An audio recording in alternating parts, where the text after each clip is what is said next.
Hello, Eastern Ace family and friends. I guess we're just family. I'm putting that together. It's Philip Wilkerson back with another episode of Bob and Phil. Bob may be joining us in a little bit later, but it's okay. The show must go on, and we have an exciting conversation today.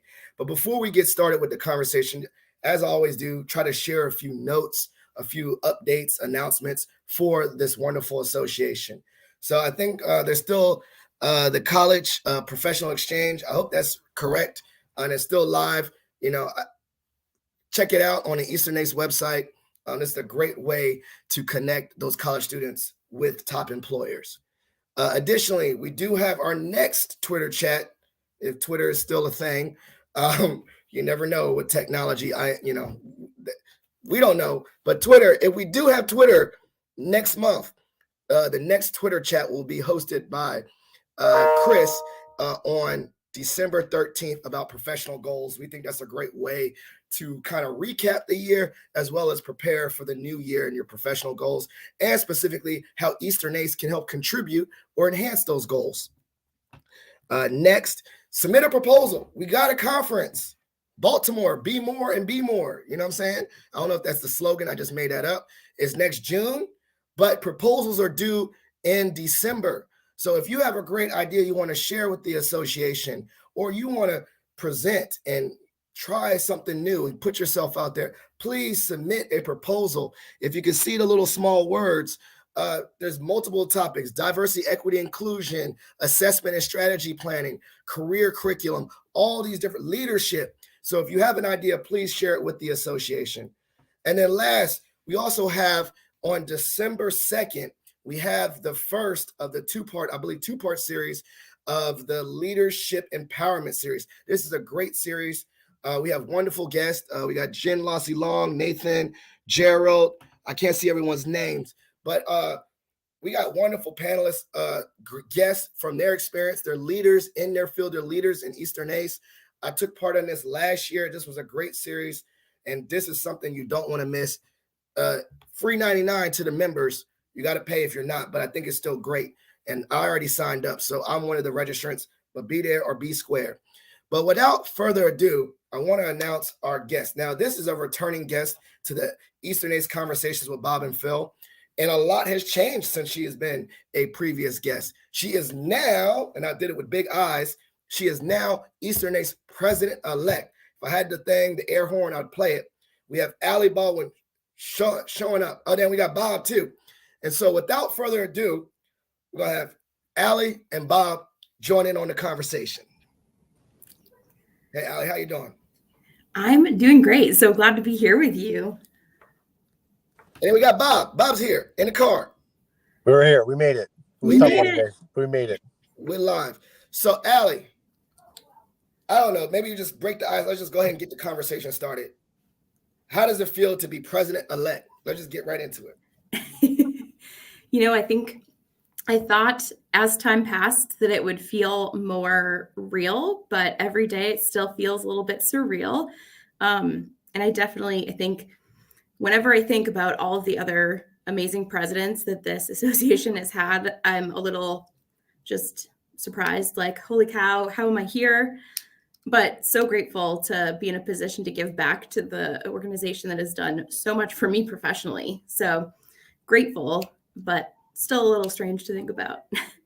Well, you know what? I'm surprised I'm here on this Zoom with you, and I'm surprised that I'm doing this. So obviously, leadership is a surprise to everybody. I think so. So, just so proud of you. Hand clap again. Yeah.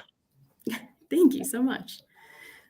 Yeah. And then, Ally, do you want to talk about some of the things that you're going to prioritize during your presidency? Obviously, working with Junior right now and other past presidents, but what are some areas that you'd like to see kind of put to the forefront during your time as president? Yeah, well, I think it's a really exciting time to be a part of Eastern Ace, and I love so much of the work that Junior, as well as Jill, Jen Rossi Long, there have been so many people that I've had the privilege of working so closely with over the past few years, that a lot of my hope is to be able to sort of continue the work that they've been doing, make sure it stays on track and moving forward.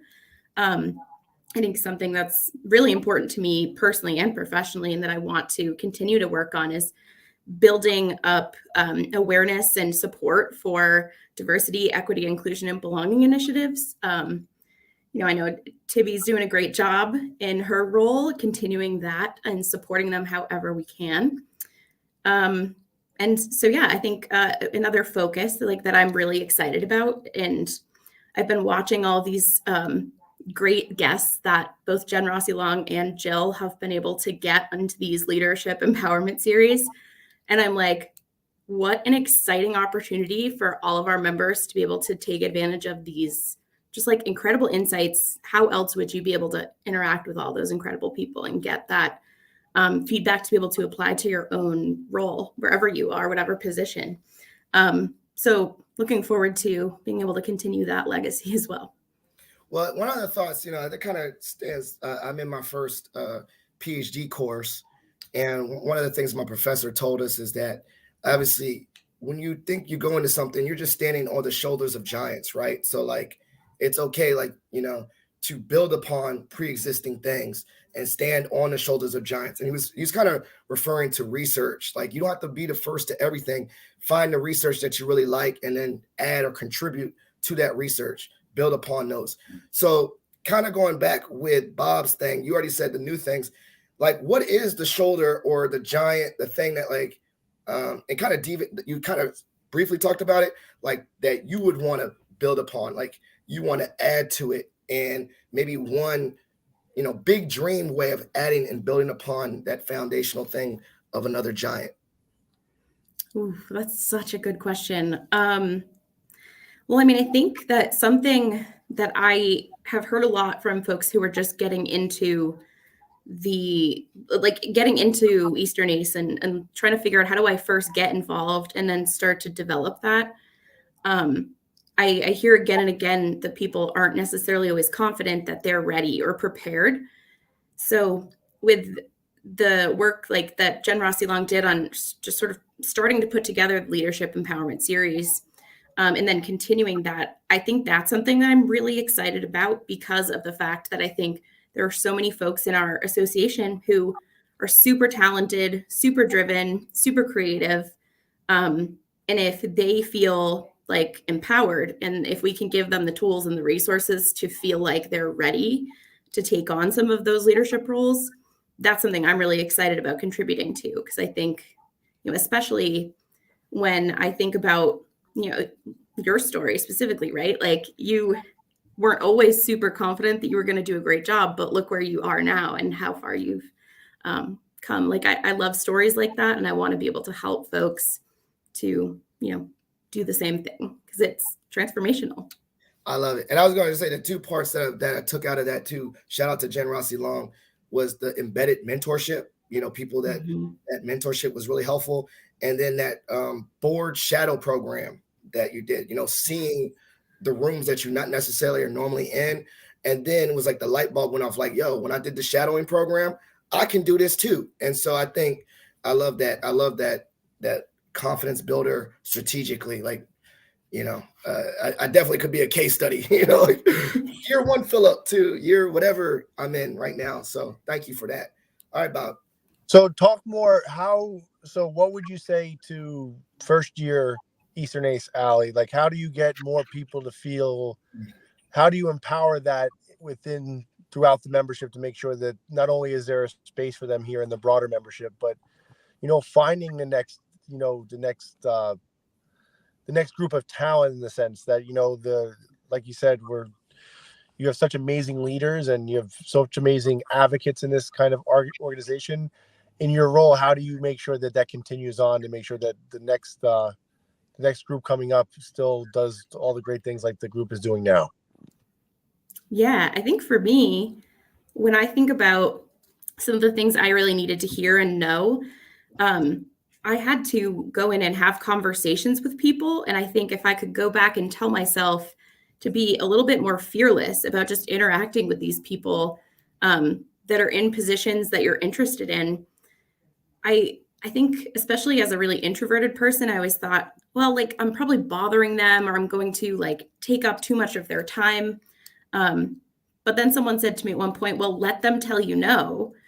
And I kind of thought, you know what? Okay. And being able to just put myself in places and have conversations led to a lot of mentorship and insights, and just having folks bring up my name in another space where then it was like, oh, well, now this person knows that I'm interested in this, and then they're going to bring it up to someone else who's involved in something else, and it just kind of builds. So I think just continuing to, for me, be open to conversations with people, even, demonstrating that I'm not some like big fancy person who you can't ever talk to or reach. Like I try to be super approachable and, but just open to making people feel comfortable and having conversations.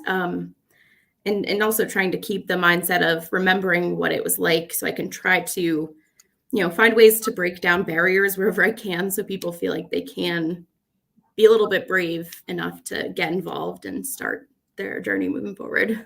I love that. And the funny thing is, most times, most people are not, jerks and will say no. They might say something else like maybe not now or not yet, or I'm too busy. But no one flat out just say, get out my face and say no. And then if they do say get out my face and say no, then they're probably not the person you really want to talk to anyway. It's like, so I think I learned that early when I was in the 10th grade. Like, hey, you're going to get carried, you're going to get carried. But I love that mindset. Like worst case scenario, they say no. You say, thank you so much. And you just talk to someone else. But I will be honest. I think from my experience, most people that know and have empathy and remember what it was like, most people don't say no. They remember what that feels like. And I love that point. When did the light bulb snap for you? And you say, you know what? I've shown commitments and committees. I've shown this, that I can do this. I can be the president. I should put my name in the hopper for the voting or whatever. Yeah, I think, so I had a whole bunch of conversations with people. I was at a place where, for a long time, my goal had been in my career, become a director of a career center. That was the big thing. And then I did that and I thought, okay, well, what do I want to do? I feel like if I've already done this and like, what's kind of next? But initially I was just kind of like, I don't know if I have a big goal yet. And so how can I, in this moment, continue to try to make an impact and grow? And so just continuing to be involved in Eastern EACE and then having conversations with people, it came up a few times. And I thought, well, okay, maybe someday, maybe that could be my next big goal.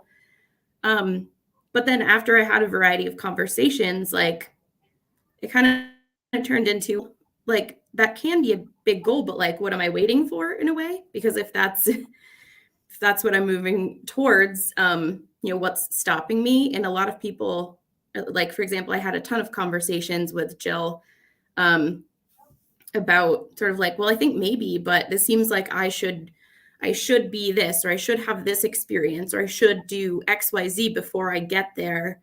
And so I think that she did a lot of really good questioning and prompting to help me get around my own brain about it and think, okay, yeah, like maybe this is the time. Let's just try it. If I fail, okay, I tried. And if I don't, what an amazing opportunity to continue learning and growing and working with people that are absolutely incredible. I love that. No, so on to piggyback off that, what's the one thing you learned so far in your president-elect year that you did not know, even though you've had many different roles in Eastern EACE? What's the one thing you're like, wow, I did not know that, or something you learned or have a greater appreciation for now? Yeah, I think I expected, suddenly I was going to like, just know. I was going to reach this point and have this role and come into it and be like, okay, yeah, like I know everything I need to know. But really, that doesn't happen. And so I think I have really gained a whole new, I already felt this way. It's always been sort of how I thought about myself professionally, but I have an even greater appreciation for just the idea of putting yourself in situations to ask questions, no matter how stupid you think you're going to sound. And I also, I'm sure that Kim at headquarters will appreciate this. Headquarters does a lot of really great work and they don't always get the recognition. And so I also just have a newfound appreciation for just how much they do, especially surrounding the conference planning piece of things, because there's a lot that goes into it, and it's really good stuff. So I'm gonna do the opposite on that. The flip side of the coin. What was something where you're in that space and you're like, man, this is my wheelhouse. I can do this. This is in my lane. Full confidence part.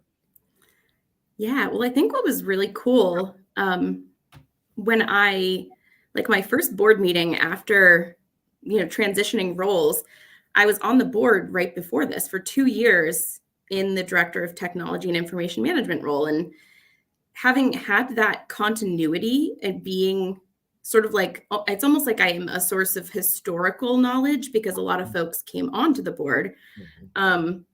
It's been really cool to be like, okay, I'm confident. Yeah, I was here for that 2 years ago. We talked about that, and that's how it went. And being able to have that background has been really helpful.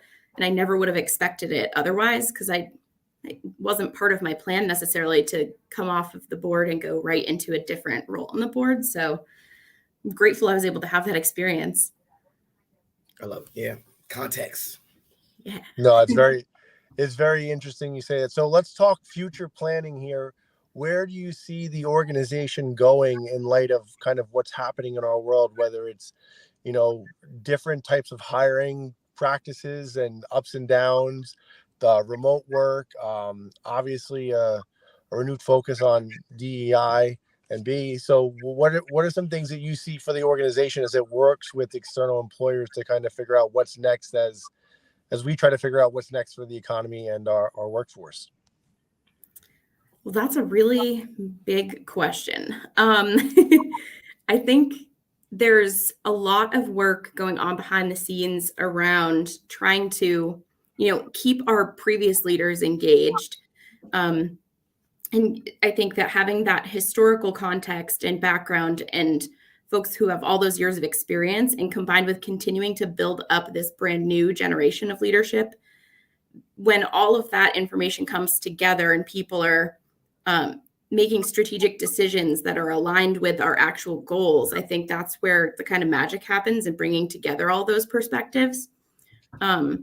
And in terms of where that brings us, I know our goal would be to continue to expand our membership and find ways for us all to engage together in meaningful ways. I think we've tried to see, okay, which aspects of our, remote first world are we going to maintain, and which ones, are we going to, sort of maybe it's like adjust and continue in person as well. And so I think that's a lot of the conversation, is how much of the things that have changed are we going to maintain, and how can we take the best pieces of different things so that the outcome is ultimately, the best possible thing. I feel like that was maybe like a roundabout answer, and maybe I didn't give an official. No, that's no, you kidding me? It's one of those things that I know it's always being, in the president-elect role, you have to be very much in the here and now and making sure, but then it's always something to the future and seeking how do you tie everything together when, coming off of what the world of work has looked like in the last 3 years or so, it hasn't necessarily been easy. I have a follow-up question. Obviously, great events coming up with the speaker series. Obviously, Jen, I think it's in December conference. Get everyone hyped for the conference coming up in June here. What are some things that people can look forward to in Baltimore to get it's starting to get chilly here in the Northeast, obviously. What can get excited for summer and the conference? Yes. Oh, I'm so glad you asked. Let's see, it was about a week ago that I got back from our site visit at the Baltimore Waterfront Marriott. And I mean, for one thing, let me tell you, there are a lot of really great restaurants around there and some really beautiful views. I mean, absolutely incredible. So we visited the hotel. We're looking at doing some kind of in the hotel entertainment, but I know for those of you who are used to going to our conferences, we're still looking at, having entertainment night, but how do we adapt that so that there's a little bit of something for everyone who is there? If you're not that person who's interested in dancing all night until the morning hours or anything like that, like how do we find ways that maybe is there a room with some board games or something where people can connect more informally? So trying to, put a lot of variety in there for the entertainment options and the conference experience. We're going to do our virtual newcomer event again, which is really exciting. And we're finding some ways to infuse some community service, which is great too. So I think there's going to be a lot going on. We already have a bunch of conference proposals, and I can't wait to see all of the ones that are going to come flying in right under that deadline. I think it's going to be really special. Yeah, I was about to say, man, I bet people are waiting till the last minute, because I was like, man, I'm curious in December, but people are trying to just survive the fall semester, so they probably gonna flood it later. So and thinking about that, and that was a great question about moving forward. I kind of want to go, and this is a bigger meta one too as well. We're still landing the plane in COVID. COVID's still around, and I'm sure we read lots of articles about the Great Resignation and the landscape, which I think we visibly have seen even within Eastern ACE, of this mass exodus of higher ed, or the shift. So how do you think in this Great Resignation, how do you believe that Eastern ACE has weathered this storm? I don't know, because I feel like we're still this is an association, even removed from the external things that are going on, is still have members.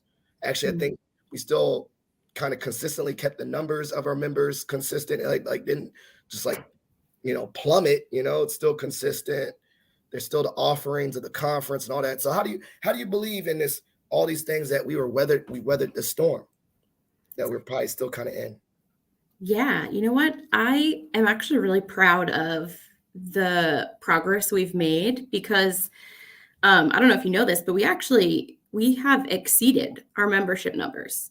We've passed a record. I mean, that's incredible for, when folks are still dealing with some of the budgetary impacts that a lot of folks had their professional development funds cut with the pandemic, but we're exceeding our previous records for membership numbers. People are seeing the value. And I think, this is maybe just a guess, but I think as people are looking around in their professional lives and trying to see, okay, where are the spaces I belong, and where am I going to get that camaraderie and that, those relationships that make my work special.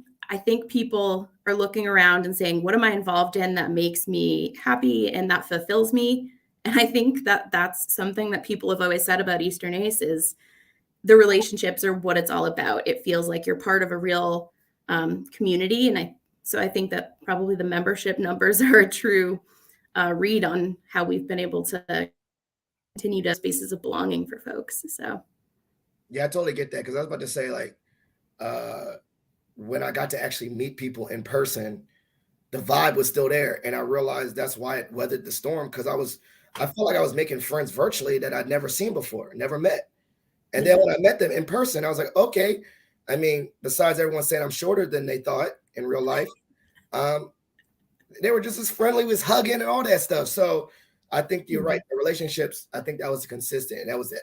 That allowed the ability of the shift in work to still maintain the offerings, right? Like a virtual newcomers event just made us more excited for the in-person event, right? And now we did the newcomers event virtually because of COVID, but now we have a sustainable new program, regardless of in-person or not.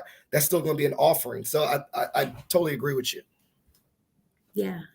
And then just to piggyback off that, how are your students? What are you seeing on your campus as it relates to a lot of the things? Because that's something that I know as practitioners we deal a lot with, and we talk to each other. But at the end of the day, we obviously serve our students in our communities. How are they navigating the process of up and down economic conditions, remote versus virtual versus let's all go back to work, let's all go home from work kind of deal?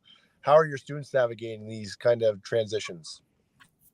Yeah, that's a great question. So for anyone who doesn't know, I've been at Bryant since July. So I'm about 4 months in at this point. And, I think one thing I've learned is that the community here at Bryant, as much as, they thrived perfectly well during the pandemic, doing all the remote classes and everything.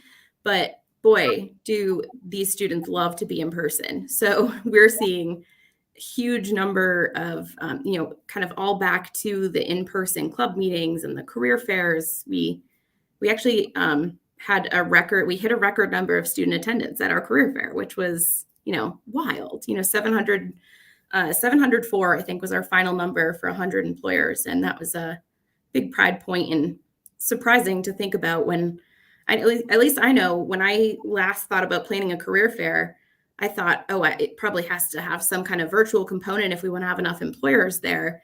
But for whatever reason, like it worked. All of our employers were in person. They had that thirst to be in person and build those connections, which is really neat.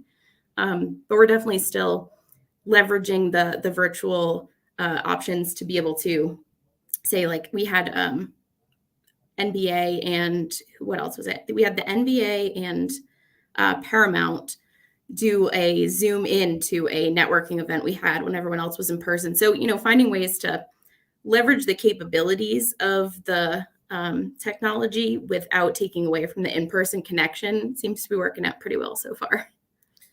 Yeah, that's a great question, because I think we hit that too. We did the record numbers for career fairs and major events, but then like small niche events in person is not really yielding crazy numbers. So it's like this weird balance of, trying to find what the students really want in regards to engagement, but we're still trying to find that out. Like, do they prefer certain things virtually, but they prefer this in person?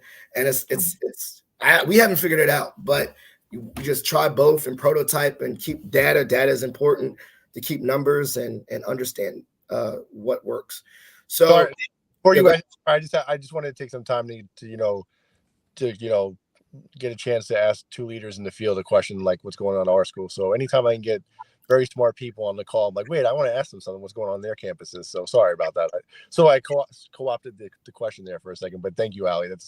It's really, really good to see that things are thriving for you there at Bryant, especially with your students. Sorry, go ahead, Philip. Oh, no, I totally agree, man. I think that some of these discussions could be like, wow, what's really going on at your campus?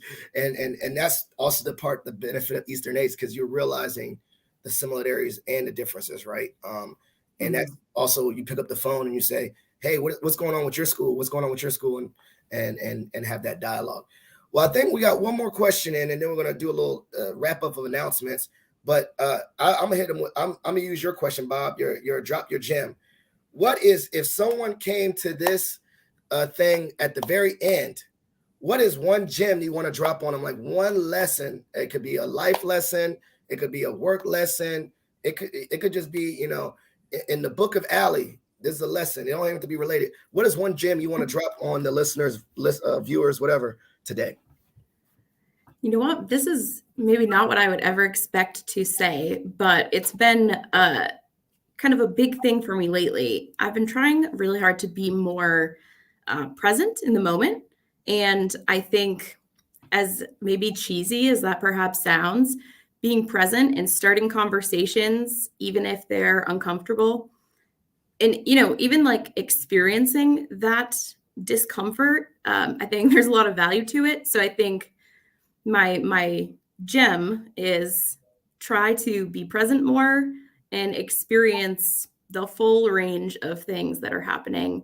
Because even if they may not always be super fun, there's always a lesson. There's always something you can get and gain from everything that you have experienced. So I love it. Random, I know.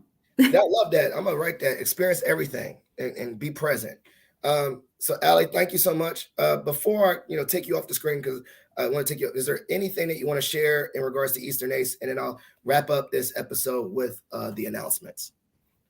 Yeah, I think my quick plug is just really, if the conference registrations, the hotel room booking, and the conference proposals, they're all open. It's really going to be an amazing event. I have so much confidence in Mallory and Whitney and their ability to put together this incredible experience. And so I hope all of you will submit a proposal and be there if you can, and contribute in whatever way that you're able, because it's going to be a great time. Excellent. Be more in Baltimore, right? Be more in Baltimore. Shout out to Be More. All right, now, Ally, thank you so much. And me and Bob are going to hit these announcements together. All right. Thanks, Ally. Oh, Sam, I just took her off. Okay, I need to work on that. All right, let's go back. So, Bob, we'll do, you do, and I do. Okay, so first one, this is our show. Great. Bob, I'll do this one. Professional exchange, sign up. The Twitter chat, you want to just drop a bomb on the Twitter chat? Yeah, Twitter chat. Check out our boy Chris. Next one is on December the 13th, I believe, at 12 noon. Professional goals. Again, make sure you check out Twitter chats are just great because it's not only if you can't join them, then you can always check out the hashtag Eastern EACE, or EACE, and check that out later on. But make sure you engage there. Always great learning going on there.